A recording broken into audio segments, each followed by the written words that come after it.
Jamal Washington spots her through the swirling snow, a small figure with a white cane, lips turning blue from Chicago's brutal cold. She's clearly lost. She's clearly dying. "Are you okay, sweetheart?" In the next few minutes, this broke single father will risk his own life to save a complete stranger. He'll give her his only jacket. He'll carry her through a blizzard. He'll refuse thousands in cash as a reward. What he doesn't know? This isn't just any little girl. She's the daughter of one of America's most powerful families. And what they're about to do for him will change everything. By the end of this story, Jamal will be sobbing. His son will never be cold again, and an entire community will be transformed. But it all starts with a man who has nothing, choosing to give everything. But Jamal's day started like any other desperate morning in his freezing apartment. The alarm buzzes at 5 a.m. No heat. Again. Jamal's breath creates clouds in their tiny studio as he watches his 7-year-old son Tyler sleep under every blanket they own. "Morning, buddy," Jamal whispers, gently shaking Tyler awake. Tyler's teeth immediately start chattering. "Daddy, it's so cold." Jamal's heart breaks a little more. He wraps Tyler in his own robe and carries him to their small kitchenette. The gas stove provides the only warmth in their home. "Hot oatmeal coming up," Jamal says with forced cheerfulness. He lights all 4 burners, creating a makeshift heating system. Tyler huddles close, rubbing his small hands together. While the oatmeal cooks, Jamal counts the crumpled bills from his tip jar. $23. The heating bill notice on their table shows they owe $223, past due. Final notice. Tyler doesn't see his father's worried expression. He's focused on the warmth from the stove. "Daddy, Kevin got new shoes yesterday. The kind that lights up." Jamal glances at Tyler's feet. His sneakers have holes worn through the soles. Jamal has been stuffing them with newspaper and wrapping Tyler's feet in plastic bags before school. "Maybe soon, baby boy. Maybe real soon." After breakfast, Jamal helps Tyler layer up for school. 2 shirts, a sweater, the only winter coat between them. It goes to Tyler. Jamal will wear his thin work jacket and hope for the best. "Why don't you wear a coat, Daddy?" "Daddies don't get cold. We're like superheroes." Tyler giggles. The sound makes everything worth it. At 6 a.m. sharp, Jamal starts his first shift at Murphy's all-night diner. The warm air hits him like a blessing as he walks through the door. "Morning, Jamal," calls Mrs. Henderson, the elderly owner. "Rough night?" "Nothing I can't handle, Mrs. H." But Mrs. Henderson notices everything. She sees the way Jamal positions himself near the kitchen's heat vents. She sees his thin jacket hanging on the employee hook. She knows about Tyler, about the apartment, about the bills. What she doesn't know is how extraordinary Jamal is in this kitchen. When he cooks, magic happens. Simple ingredients transform into something special.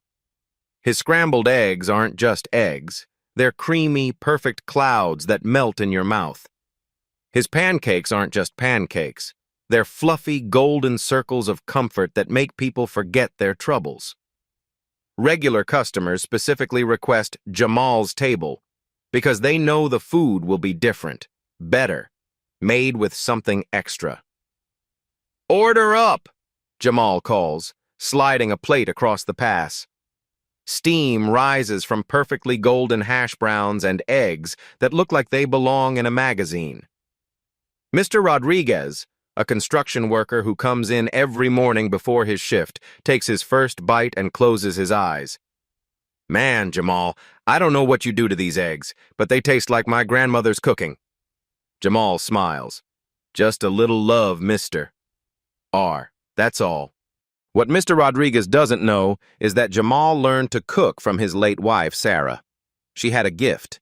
She could take the cheapest ingredients and make them taste like they came from a 5-star restaurant. "Food is love made visible," she used to say. "When you cook with your heart, people can taste the difference." Sarah died 3 years ago in a car accident. A drunk driver ran a red light. Since then, it's been just Jamal and Tyler against the world. During his break, Jamal steps outside into the bitter morning air. He pulls out his phone and calls Tyler's school. "Hi, this is Jamal Washington, Tyler's dad. I wanted to check if he made it to school okay." "Yes, mister." Washington. "Tyler's in class. Though I noticed his shoes again." Jamal's stomach tightens. "I'm working on it. I should have new ones soon." "Of course." Tyler's such a bright boy. "We're not worried about the shoes, just want to make sure he's warm enough." After hanging up, Jamal touches the small cross necklace under his shirt. Sarah's last gift to him. He wears it always, keeping her close to his heart. "I'm trying, baby," he whispers to the sky. "I'm trying so hard." His shift ends at 2 p.m. Just enough time to walk home, check on Tyler after school, help with homework, and grab a quick nap before his evening shift starts at 6. The walk home is brutal. Chicago's wind cuts through his thin jacket like it's not even there. Other people hurry past in thick coats, warm cars, and heated buses. Jamal pulls his jacket tighter and keeps walking. At home, Tyler is already back from school, doing homework at their small table near the stove. All 4 burners are on again. "How was school, buddy?" "Good. We learned about penguins today. Did you know they huddle together to stay warm?" "Smart penguins," Jamal says, pulling Tyler close. "Just like us." As Tyler works on his math homework, Jamal prepares for his evening shift. The same thin jacket. "I hope that tonight's tips will be enough to make a difference. But tonight will be different. Tonight, everything changes." At 11:58 p.m., Jamal clocks out and steps into the coldest night of the year. The temperature has dropped to -5 degrees. The wind is howling. Fresh snow makes every step treacherous. As he starts his walk home, Jamal has no idea that in just a few minutes he'll make a choice that will transform his entire world. But as Jamal trudged through the snow that night, he heard something that froze his blood. The financial district is a ghost town at midnight. Most people are tucked away in warm homes or heated cars. The only sounds are Jamal's footsteps crunching in the snow and the howling wind that cuts through his thin jacket like razor blades. Temperature, -5 degrees Fahrenheit. Wind chill, -20. Jamal pulls his jacket tighter, but it's useless. The cold seeps through every fiber, every gap, every thin spot in the worn fabric. His hands are already numb inside his cheap gloves. His feet feel like blocks of ice in his old work shoes. But he keeps walking. Tyler is home alone, probably asleep under their pile of blankets. Probably dreaming of warm places and light-up shoes. That's when he hears it. Crying. Soft at first, almost lost in the wind. Then clearer, desperate, terrified. Through the swirling snow, near the intersection of LaSalle and Madison, Jamal spots a small figure. A child. Alone. In this weather. His heart stops. The little girl can't be more than 8 years old. She's holding a white cane, tapping it frantically against the icy sidewalk. Her expensive winter coat, navy blue with silver buttons, should be keeping her warm. But she's been out here too long. Her lips are turning blue. Jamal's parental instincts kick in like a lightning bolt. This isn't just any lost child. This is a child who could freeze to death in minutes. "Oh no, oh no, oh no," the girl whispers, her voice shaking from cold and fear. Her white cane taps uselessly against the snow-covered pavement. She can't see where she's going. She can't see the danger. The icy intersection stretches in front of her like a death trap. Cars slide through on black ice, their headlights cutting through the snow. One wrong step and she could stumble into traffic. Jamal doesn't hesitate. "Hey there, sweetheart," he calls out, his voice gentle despite his own chattering teeth. Are you okay? The girl turns toward his voice, tears freezing on her cheeks. I can't find my way home. I'm so cold. Up close, Jamal can see she's in real danger. Her small body is shivering violently. Her designer gloves are soaked through. Snow clings to her eyelashes and eyebrows. She's showing early signs of hypothermia. What's your name, baby girl? Emma, she manages through chattering teeth. Emma Richardson. I was with my mommy and daddy at dinner, and I went to the bathroom, and I got lost, and now I don't know where I am. Richardson. Even through his own cold-induced fog, Jamal recognizes that name. It's on buildings throughout Chicago. Richardson Development. Richardson Foundation. But right now, none of that matters. All that matters is this freezing child. Emma, I'm Jamal. I'm going to help you get home, okay? But first, we need to get you warm. Without thinking, Jamal unzips his thin work jacket. The cold hits him like a physical blow, but he wraps the jacket around Emma's shoulders anyway. Now he's standing in sub-zero weather wearing nothing but a thin sweater. Where were you having dinner, sweetheart? The big fancy place with the gold doors, Emma stammers. Mommy called it Palmer House. Palmer House. Chicago's most exclusive hotel. The kind of place Jamal could never afford to step foot in. But that's miles away. In this weather, with this child's condition, every minute counts. Do you remember your address? Your phone number? Emma shakes her head, tears flowing freely now. I can't remember. Everything sounds different in the snow. I just want to go home. I want my mommy. Jamal's heart breaks. She reminds him so much of Tyler. The same age, the same vulnerability. If Tyler were lost in weather like this. He pulls out his phone. The battery is at 15%. The cold drains electronics fast. He needs to make every call count. 911, what's your emergency? I found a lost child. She's 8 years old, blind, and showing signs of hypothermia. We're at LaSalle and Madison. Sir, we're experiencing extremely high call volume due to weather-related emergencies.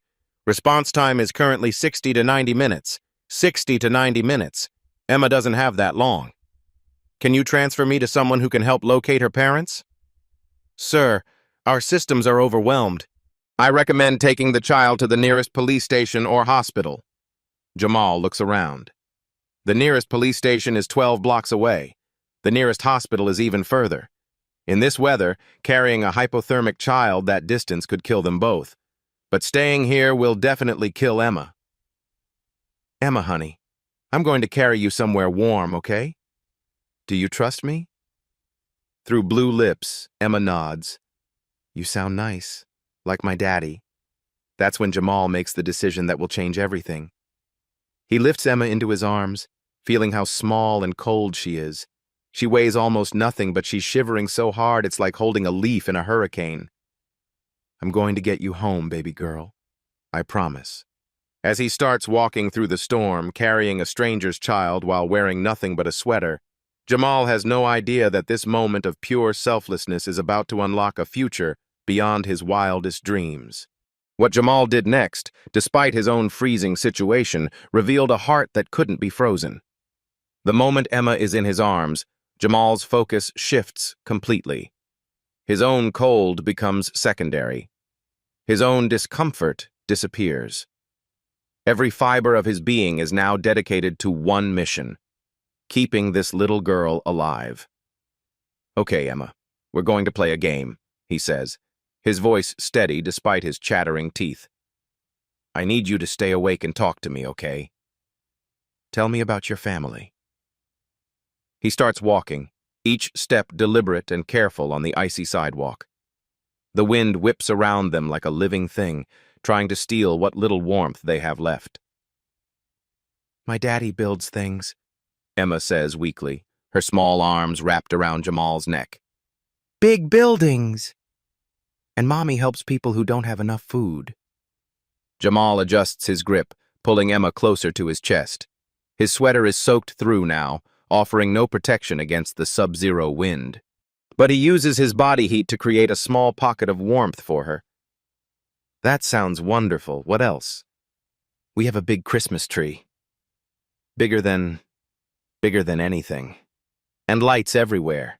And a fountain that sounds like music. A fountain. Christmas lights. A house big enough for enormous trees. Each detail confirms what Jamal suspected. Emma comes from serious wealth. But right now, she's just a scared little girl who needs help. They reach the bus stop. Empty. The electronic display flickers. Service suspended due to weather conditions. No buses. No taxis in sight. Just Jamal, Emma, and miles of dangerous, frozen city between them and safety. Emma, I need you to remember. Did your parents ever mention what neighborhood you live in? The place with all the big houses? And the park where we feed ducks? But not in winter because they fly away. Lincoln Park, Gold Coast. Those are the only areas in Chicago where families like hers would live. Both are over 2 miles away. In this weather, that might as well be 200 miles. But Jamal doesn't hesitate. All right, baby girl. We're going on an adventure. Step by step, block by block, Jamal carries Emma through the storm. His muscles scream from the cold and the weight. His lungs burn from breathing sub-zero air. Ice forms on his eyebrows and in his hair. But he doesn't stop. Jamal?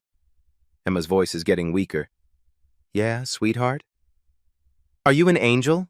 Mommy says angels help people when they're scared. Jamal's throat tightens. No, baby. I'm just a daddy. I have a little boy about your age named Tyler. Is Tyler warm tonight? The question hits Jamal like a punch to the gut. Tyler is home alone in their freezing apartment, probably wondering where his father is. But Emma needs him more right now. Tyler's okay. He's tough, like his old man. Now tell me more about your house. What does it look like? It has big windows, and steps that curve like a smile. And the fountain I told you about. Oh, and there's a gate with our name on it. They've been walking for 20 minutes. Jamal's feet are completely numb. His hands, still holding Emma, have lost all feeling. But when he looks down at her face, he sees her lips are returning to normal color. His body heat is working. At Wacker Drive, they encounter their first real danger. The street is a sheet of black ice. Cars creep along, sliding and skidding. One wrong step here could be fatal. Emma, I'm going to move a little faster here, okay? Hold on tight. Jamal hurries across the intersection, his worn work shoes struggling for grip on the ice. A car slides past them, missing by inches. The driver doesn't even see them through the snow. On the other side, Jamal has to stop and catch his breath. His chest burns. His whole body is shaking from the cold and exhaustion. Are you okay? Emma asks, her voice stronger now. I'm perfect, sweetheart. Just giving you a better view. They continue north, toward the wealthier neighborhoods. The snow is falling harder now, creating a white curtain that makes everything look the same. But Jamal pushes forward, driven by pure determination. Jamal? Yes, baby? Why are you helping me? You don't even know me. The question stops Jamal in his tracks. Through his frozen brain, he thinks of Tyler, of Sarah, of all the nights he's prayed someone would watch over his family. Because that's what people do for each other, Emma. That's what makes us human. They're in Lincoln Park now. The houses are getting bigger, more elaborate. Christmas lights twinkle from massive homes that probably cost more than Jamal will make in his entire lifetime. It's around here somewhere, Emma says, turning her head to listen. I can hear it. Hear what? The fountain. It makes a special sound, like, I like singing. Jamal stops walking and listens. Through the wind and snow, he hears it, the gentle sound of running water. Even in this freezing weather, someone's fountain is still operating. They turn down a tree-lined street filled with mansions. Each house is more impressive than the last. Circular driveways, gated entrances, security cameras. There! Emma points with a mittened hand. That one! With all the lights. Jamal looks up and feels his breath catch. The house, no, mansion, rises before them like something from a fairy tale. Thousands of Christmas lights outline every window, every roofline, every architectural detail. A circular driveway sweeps around a central fountain that shoots water high into the air, creating the musical sound Emma described. Even covered in snow, it's the most beautiful home Jamal has ever seen. Are you sure this is it? I'm sure! I can hear Daddy's fountain. Jamal carries Emma up the curved driveway, his legs shaking from exhaustion and cold. Security cameras track their movement. Motion sensor lights illuminate their path. At the massive front door, Jamal hesitates for just a moment. He's about to knock on the door of one of Chicago's most powerful families. He's wearing nothing but a soaked sweater, carrying their daughter, probably looking exactly the kind of person they'd normally call security about. But Emma is safe. That's all that matters. He rings the doorbell. The door explodes open almost immediately. A man in an expensive robe rushes out, followed by a woman in a silk nightgown. Their faces are etched with panic, exhaustion, and desperate hope. "Emma!" the woman screams, tears instantly freezing on her cheeks. "Mommy! Daddy!" Emma reaches out from Jamal's arms. The man, tall, distinguished, probably in his 40s, takes Emma from Jamal with shaking hands, but his eyes never leave Jamal's face. "My God," he whispers, "you carried her through this storm. You're not even wearing a coat." Jamal can barely speak through his chattering teeth. She was in trouble. I had to help." The woman, elegant even in her panic, stares at Jamal with something approaching awe. "You could have died out there for a complete stranger." "She's not a stranger," Jamal manages. "She's somebody's little girl." And in that moment, as the three of them stand in the doorway of the mansion, something shifts. The Richardson family is looking at Jamal not as a poor man who helped their daughter, but as something far more rare, a genuine hero. But when they offered him money, Jamal's response, delivered through blue lips and chattering teeth, shocked everyone. "Come inside!" Right now. The woman, Catherine Richardson, grabs Jamal's arm with surprising strength. "You're hypothermic. Emma, is this the man who saved you?" "Yes, Mommy." "He carried me through the snow and kept me warm." But Jamal resists, even as his body shakes violently from the cold. "I just wanted to make sure she got home safe. I should go. My son's waiting for me." Michael Richardson, tall, authoritative, clearly used to taking charge, steps forward. "Sir, you're showing signs of severe hypothermia. You need medical attention." "I'm fine," Jamal insists, though his words are slurred from the cold. "Tyler's alone. He'll be worried." Catherine's eyes fill with tears as she sees this man, who nearly froze to death saving her daughter, still putting someone else first. "At least come inside for a few minutes. Warm up, please." Reluctantly, Jamal steps into the foyer. The warmth hits him like a physical force. The house is magnificent. Marble floors, crystal chandelier, artwork that probably costs more than Jamal makes in a year. But all he can think about is getting home to Tyler. "Emma, go get dry and warm," Michael says. "Daddy needs to talk to the man who saved your life." As Emma disappears up a grand staircase, Michael turns to Jamal with something approaching reverence. "I don't even know your name." "Jamal Washington." "Jamal, what you did tonight, I can't even begin to process it. You risked your life for a complete stranger. Catherine reappears with heated blankets and a cup of steaming hot chocolate. She wraps the blankets around Jamal's shoulders, her movements gentle and motherly. We were going insane, she says, tears flowing freely. Emma disappeared from the restaurant. We had security searching everywhere. The police couldn't help because of the storm. We thought... She can't finish the sentence. Michael walks to his study and returns with a thick envelope. Even from across the room, Jamal can see the cash inside. Hundreds of bills. More money than Jamal makes in 2 months. Please, Michael says, extending the envelope. Take this. It's not nearly enough for what you did, but it's a start. You saved our daughter's life. Jamal stares at the money. His mind races with possibilities. Tyler's shoes, the heating bill, groceries that aren't just rice and beans, warm clothes, a real winter coat. But then he thinks of Emma's trust, of her small arms around his neck, on the way she called him an angel. Slowly, gently, Jamal pushes the envelope away. I can't take your money, sir.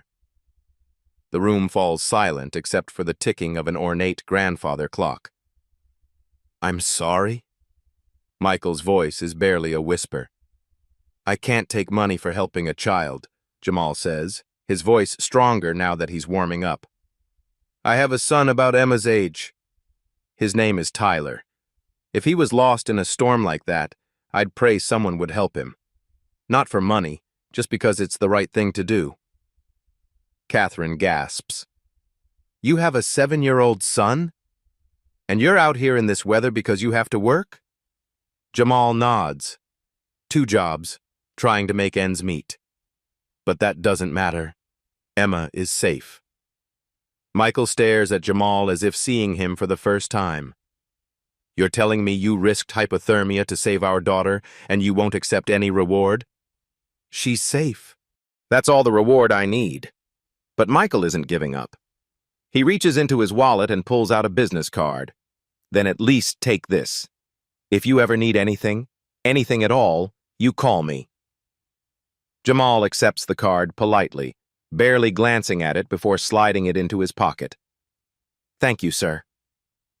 But I really should get home to Tyler. Emma appears at the top of the stairs, now in warm pajamas and a robe. Jamal! Are you leaving? I have to, sweetheart. My little boy is waiting for me. Emma runs down the stairs and hugs Jamal tightly. Thank you for being my guardian angel. You smell like the most wonderful food in the world. The comment makes Catherine and Michael exchange a meaningful look. You're a cook? Catherine asks. Yes, ma'am. At Murphy's Diner downtown. And you walked home from work? In this weather? Jamal nods, suddenly embarrassed about his circumstances. As Jamal heads toward the door, Catherine whispers urgently to Michael, That man has something special. Did you see how Emma responded to him? How did he refuse money even though he clearly needs it? Michael nods, studying the business card holder in his hand. Someone with that kind of character, in those circumstances, with a child at home, he makes a decision that will change everything. Jamal, wait. But Jamal is already walking back into the storm, disappearing into the swirling snow, having no idea that he just met the 2 people who are about to transform his entire world. But the Richardson family couldn't stop thinking about the man who nearly froze to death saving their daughter. Back inside their heated mansion, Michael and Catherine sit in stunned silence. The grandfather clock chimes 2 a.m. I can't get his face out of my mind, Catherine whispers. The way he refused that money. Like it was insulting to even offer it. He has a 7-year-old son, Michael adds, walking home in sub-zero weather because he has to. But he wouldn't take a penny for saving Emma's life. Upstairs, Emma talks in her sleep. Guardian angel, smells like amazing food. Catherine grabs Michael's arm. Did you hear that? About the food smell? And how quickly Emma trusted him? Michael walks to his home office. On the wall hang pictures of dozens of families, people transformed by his foundation's work. His wall of miracles. Catherine, what do all these people have in common? She studies the faces. Character that shined through tough circumstances. Exactly. And tonight, we met someone whose character literally saved our daughter. Meanwhile, across the city, Jamal reaches his freezing apartment. Tyler stirs under his pile of blankets. Daddy? You're really late. Sorry, buddy. Someone needed help. As Jamal changes clothes, the business card falls out. He reads it for the first time. Michael Richardson, CEO, Richardson Development and Foundation Building, Chicago's Future. Jamal's eyes widened. He Googles the company quickly. Pages of news about affordable housing, community programs, business partnerships with disadvantaged families. This guy owns half of Chicago, he whispers. But exhaustion wins. Jamal tucks the card away and focuses on keeping Tyler warm. 3 miles away, Michael makes a phone call. I need you to research someone, but not to investigate him, to find out how we can help him. Tonight, I met a man who refused $2,000 for saving my daughter's life. Someone with that character in his circumstances, with a child to support. He pauses, looking at his wall of success stories. I think we just found our next miracle. What the Richardson family discovered about Jamal would melt even the coldest heart. Over the next 3 days, Michael Richardson does something he's never done before. He doesn't send investigators or hire a research firm. Instead, he drives to Murphy's all-night diner himself. It's 7 a.m. on a Thursday. The breakfast rush is in full swing. Michael sits in a corner booth, wearing jeans and a simple jacket, looking like any other customer seeking warmth and coffee. But what he witnesses changes everything. Order up, Jamal calls from the kitchen. Steam rises from a plate of eggs that look perfect, golden, fluffy, like they belong in a 5-star restaurant, not a greasy diner. Mrs. Henderson, the elderly owner, carries the plate to a construction worker. Jamal's special, she announces. Best eggs in Chicago. The worker takes one bite and his face transforms. Man, this guy could work anywhere. Why is he stuck in this place? Mrs. Henderson glances toward the kitchen. Jamal's got responsibilities. Single father. Lost his wife a few years back. Works doubles just to keep his boy fed and housed. Michael listens, taking mental notes. But he's the kindest soul I've ever employed, Mrs. Henderson continues. Yesterday, gave his employee meal to a homeless man. The day before that, I stayed late to help me with inventory, no extra pay. And his cooking? It's not just food, it's art. Through the service window, Michael watches Jamal work. Even in the chaos of breakfast rush, every movement is precise, purposeful. He treats each order like it matters, like it's going to someone important. A young mother enters with her toddler, both looking exhausted and cold. I'm sorry, she says to Mrs. Henderson, but do you have anything for $3? My son hasn't eaten since yesterday. Before Mrs. Henderson can respond, Jamal appears from the kitchen with a plate of pancakes, eggs, and bacon. On the house, he says gently. Growing boys need proper breakfast. The woman's eyes filled with tears. I can't accept charity. It's not charity, Jamal smiles. It's a community. We take care of each other here. Michael's jaw drops.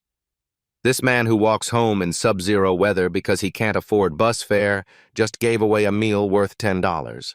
After the breakfast rush dies down, Michael approaches the counter. I heard you make the best eggs in Chicago. Jamal grins. Mrs. H might be biased, but I do my best. What can I get you? As Jamal cooks, Michael observes something extraordinary. The man moves with the precision of a trained chef. His knife work is flawless. His timing is perfect. The way he seasons, the way he plates. This isn't diner cooking. This is culinary artistry. "You're incredibly talented," Michael says when the food arrives. And it's true. The eggs are perfect, the hash browns crispy outside and fluffy inside, the toast golden brown. "Thank you, sir. I learned from my late wife. She had the gift." "Ever think about opening your own place?" Jamal's smile fades slightly. "That's the dream. But dreams need money, and money's for rent and keeping my boy warm."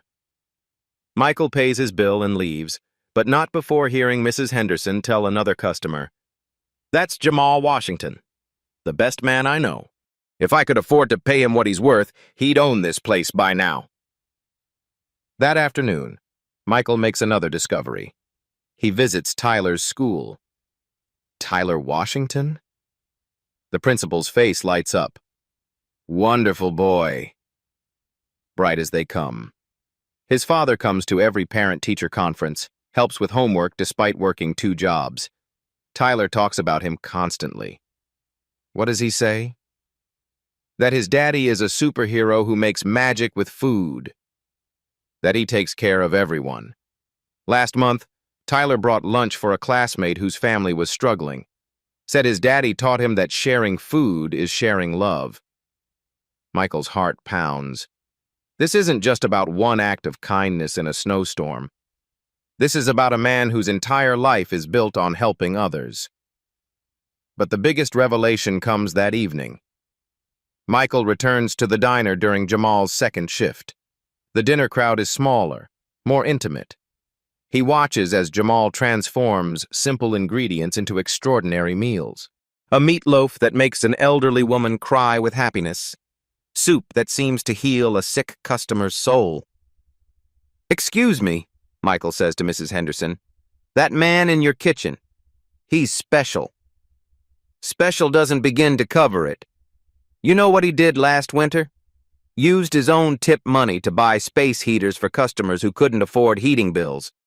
Set up a warming station right here in the diner. Fed people for free during the worst cold snap we'd had in decades. Michael's breath catches. He used his own money? Every penny he had. Said Chicago winters are too cold for anyone to face alone. Health department tried to shut down his warming station, but the mayor himself intervened. Jamal Washington is a neighborhood hero. As the evening winds down, Michael finally understands what he's witnessing. Jamal Washington isn't just a good man who helped Emma. He's a man whose entire existence revolves around serving others. Despite his own desperate circumstances, he feeds the hungry, warms the cold, and creates beauty from the simplest ingredients. And suddenly, Michael realizes something that makes his heart race. The Richardson Foundation has been planning their biggest project yet, a community restaurant and culinary training center that would serve Chicago's working families while teaching disadvantaged individuals professional cooking skills. They've been searching for months for the right person to lead it, someone with incredible culinary talent and proven character, someone exactly like Jamal Washington. Michael pulls out his phone and calls Catherine. "I found him," he says, watching Jamal clean the kitchen with the same care he puts into cooking. "I found the person we've been praying for." "What do you mean?" "The man who saved Emma isn't just a hero. He's a master chef who's been wasting his talents in survival mode. He's been running his own informal community program out of a diner. He's everything our foundation looks for, wrapped up in the man who risked his life for our daughter." Michael's voice breaks with emotion. "Catherine, I think God sent us Jamal Washington, and tomorrow we're going to change his life forever." When the Richardson family walked into the diner, Jamal had no idea his frozen night of kindness was about to thaw into his greatest blessing. It's Friday afternoon, 3 days after the rescue. Jamal is in the middle of the lunch rush when he sees them enter. Michael, Catherine, and Emma Richardson. His heart skips a beat. "Is everything okay?" Jamal rushes over, wiping his hands on his apron. "Emma, are you feeling all right?" Emma beams at him. "Jamal, I told Mommy and Daddy about your magical cooking smell." Catherine's eyes are already misty. Everything's perfect because of you. We came to talk about something important. Michael gestures to a quiet booth. Could we have a few minutes of your time? Mrs. Henderson waves Jamal away from the kitchen. Go on, son. I've got this. As they sit down, Jamal notices something different in their faces. Not just gratitude. Something bigger. Something that makes his stomach flutter with nervous energy. Jamal, Michael begins. The other night, you saved our daughter's life. But what you don't know is that you may have saved ours, too. I don't understand. Catherine leans forward. We've been searching for someone special.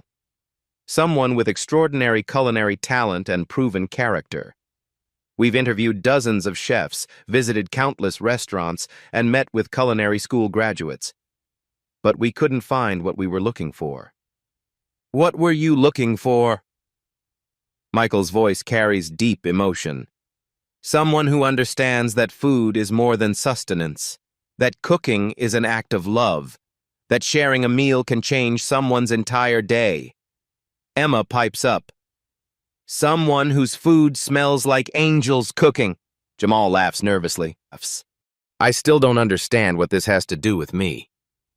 Michael reaches into his briefcase and pulls out architectural plans. The Richardson Foundation is launching our biggest project ever, Sarah's Warmth Community Kitchen. Jamal's breath catches. Sarah's, that's my wife's name. We know, Catherine says softly. Emma insisted we name it after her.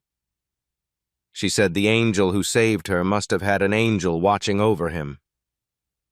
Michael spreads the plans across the table. It's a full-service restaurant and culinary training center. We'll serve comfort food to working families at affordable prices. The profits fund heating assistance for struggling families during Chicago winters. And we'll train individuals from disadvantaged backgrounds in professional cooking skills. Jamal stares at the plans. The restaurant is beautiful, warm, welcoming, designed around the concept of bringing people together over amazing food. This is incredible. But why are you showing me this? Because we want you to run it, Michael says, as our full partner. The words hang in the air like something too good to be real. Partner? Catherine nods. Not an employee. Partner. You'd have creative control over the menu, operations, training programs. You'd build something that honors your wife's memory while helping your community. Jamal's hands tremble. I'm just a diner cook. I don't have business experience. I don't have money to invest. You have something more valuable, Michael says. You have the heart we've been searching for. Character can't be taught, Jamal. But business skills can be learned. Emma reaches across the table and takes Jamal's hand. Tell him about the other surprises, Daddy. Michael smiles. The restaurant comes with a modern apartment upstairs. Heated, rent-free. You and Tyler will never be cold again. Jamal's eyes well up. Tyler would have his own warm room. His own warm room, his own bathroom, and a college scholarship fund that starts the day you sign the partnership agreement. Catherine pulls out a framed photograph.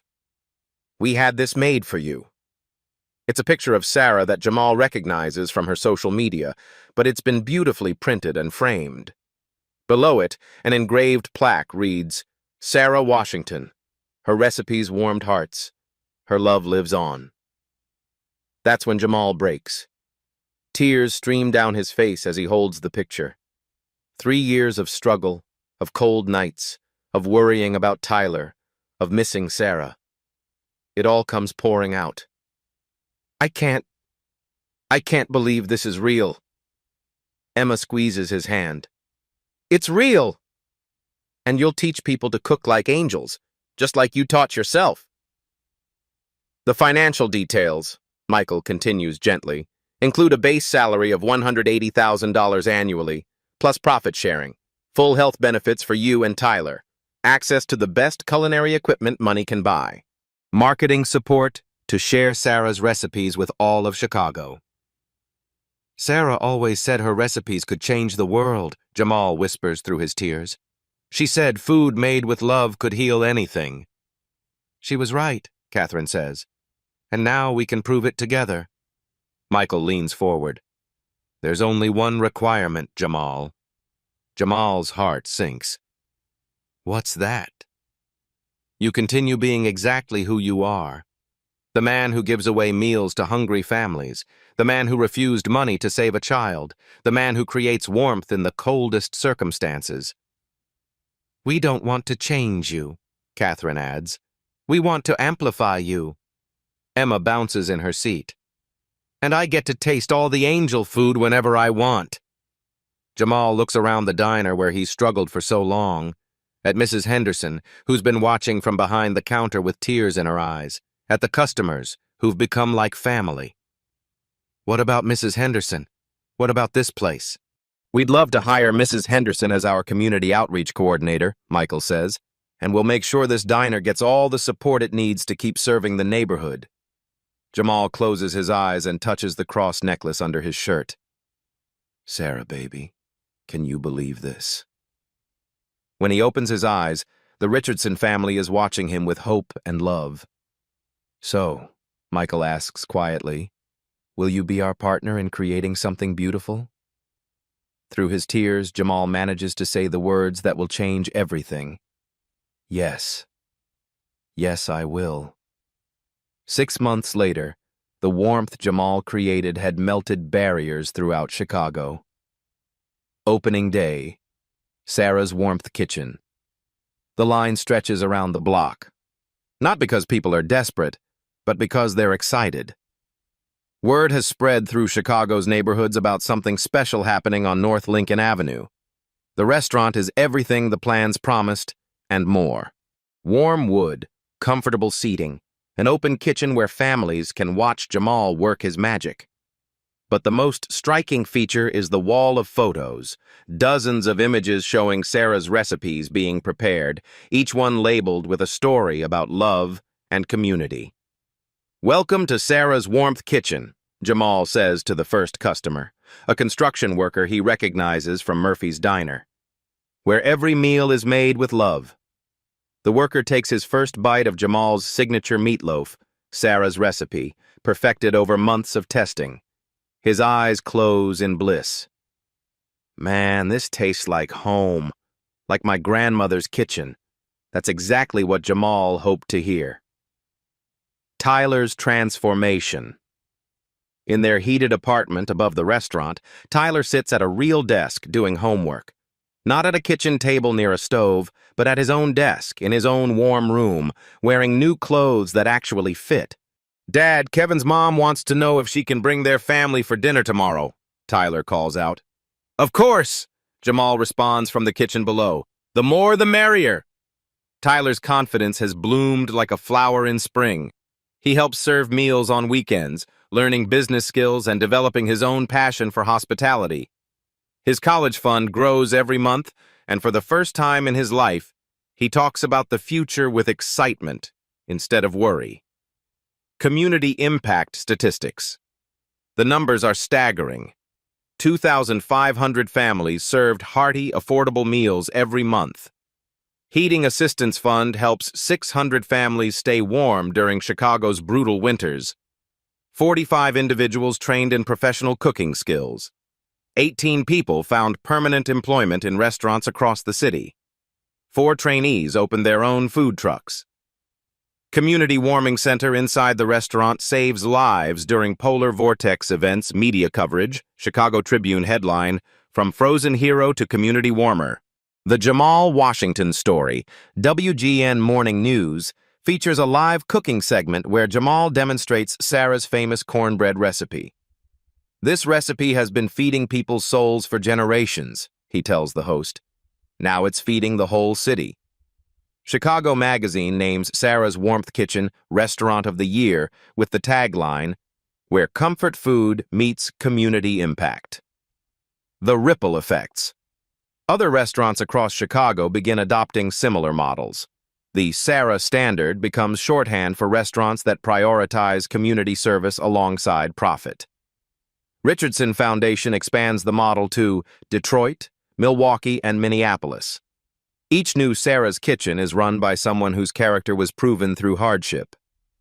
Jamal speaks at culinary conferences, business schools, and community centers. His message is always the same. Character and cooking skills together can change the world, one meal at a time. Customer transformations. Maria, a single mother who used to struggle to feed her 3 children, now works as Sarah's Kitchen's assistant manager.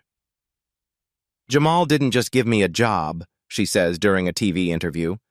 He taught me that my situation wasn't permanent, and that cooking could be my path to independence. Robert, a former construction worker who lost his job due to injury, completed the culinary training program and now runs the catering division. I thought my working days were over. Jamal showed me they were just beginning. Mrs. Patterson, an elderly woman who was eating 1 meal a day to afford her heating bills, now volunteers as a greeter and eats lunch at Sarah's Kitchen every day. This place saved my life, she tells everyone who'll listen. Professional recognition. James Beard Foundation honors Jamal with their Outstanding Community Impact Award. The Chicago Restaurant Association presents him with their first ever Heart of the City Award. Sarah's Cookbook. Recipes for Warmth. Cooking Through Love and Loss. Becomes a Chicago bestseller. All profits go to the Heating Assistance Fund. Food Network produces a documentary, Sarah's Kitchen, How One Night Changed Everything. Personal fulfillment. In a quiet moment after service, Jamal stands in his kitchen, looking at Sarah's photo on the wall. Emma Richardson, now 9, sits at the counter doing homework while her parents finish their weekly dinner. "Do you think she knows?" Emma asks, following Jamal's gaze. "Knows what, sweetheart?" "That her recipes are keeping thousands of people warm now?" Jamal smiles, touching his cross necklace. "She knows. She's probably in heaven bragging to all the other angels about how her cornbread recipe is famous in Chicago." Emma giggles. "I bet the angel food cake is even better up there." As closing time approaches, Jamal looks out at his dining room. Families laughing over shared meals. Training program graduates serve food with pride. Community members who've become like family. This is what Sarah meant when she said food made with love could change the world. It just took one frozen night for him to understand how big that world could be. But the most beautiful moment happened exactly 1 year later, on another frozen Chicago night. It's December 15th, exactly 1 year since Jamal found Emma in the storm. Chicago is experiencing another brutal winter night. -8 degrees, snow swirling through downtown streets like nature's reminder of how far they've all come. Jamal walks the same route home after closing Sarah's Warmth Kitchen. But now he wears a quality winter coat and warm boots. His pockets aren't empty. They're full of keys to his own restaurant and a heart full of gratitude. As he passes the intersection of LaSalle and Madison, the exact spot where everything changed, he stops and smiles. A small plaque now marks the location. Emma's Corner, where angels meet. Donated by the Richardson Foundation. That's when he hears it again. The sound that started everything. Crying. Desperate. Cold. Through the snow, Jamal sees an elderly man who's fallen on the ice. His groceries are scattered across the frozen sidewalk. His thin jacket offers no protection against the wind. Without hesitation, Jamal hurries over. "Sir, are you okay?" "Let me help you up." The man looks up with grateful eyes. "Thank you, son. I slipped and these old bones don't bounce back like they used to." Jamal helps him to his feet, gathers his scattered groceries, and notices the man shivering violently. "Where are you headed?" "Let me call you a cab." "Can't afford a cab," the man admits. "Bus stop's just 3 blocks away. I'll make it." Jamal looks at this stranger, proud, struggling, trying to maintain dignity in impossible circumstances. He sees himself from a year ago. "No, sir, you won't." "Come with me." From their warm car across the street, the Richardson family watches this scene unfold. They were returning from their weekly dinner at Sarah's kitchen when they spotted Jamal. "Look," Emma whispers, her face pressed against the window. "My guardian angel is helping someone else." Michael and Catherine exchange knowing smiles.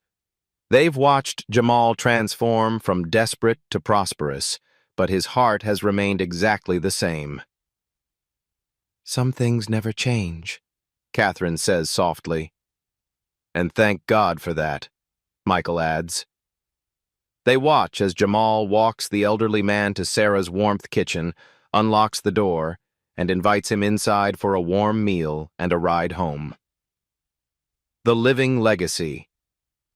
The Richardson Foundation establishes the Jamal Washington Frozen Kindness Award, recognizing individuals who help others despite harsh conditions. Sarah's Warmth Kitchen becomes a model replicated in 12 cities. The Winter Angel movement it inspired reaches thousands of people across the Midwest. Tyler, now 8, helps serve at the restaurant's weekly community dinners, learning that privilege comes with responsibility. Emma, now 9, mentors visually impaired children through programs funded by Sarah's Kitchen. She tells each one, "Guardian angels are real.